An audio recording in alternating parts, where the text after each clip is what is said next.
हुकूमत को आईनी तरीके से घर भेजना चाहते हैं। अवाम बदतरीन हुकूमत से निजात के लिए दुआएं कर रहे हैं। इमरान नियाजी को भागने नहीं देंगे। शहबाज शरीफ की मीडिया से बातचीत। जदीद तैयारे जेट-10C की पाकिस्तान एयरफोर्स में शमूलियत की तकरीब आज होगी। वजीर आजम इमरान खान बतौर मेहमान खुसूसी शिरकत करेंगे।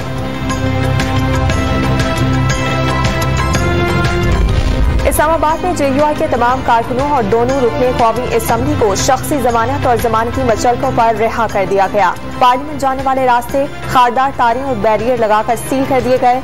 डी चौक और नादरा चौक से पार्लियामेंट के एंट्री पॉइंट को बंद कर दिया गया।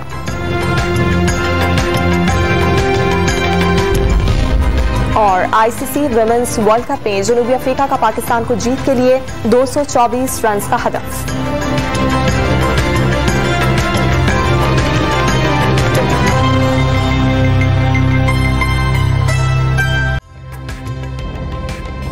ताज़ा तरीन वीडियोस के लिए हमारा YouTube चैनल सब्सक्राइब करके बेल आइकन प्रेस करिए ताकि आपको मिले हर अपडेट सबसे पहले।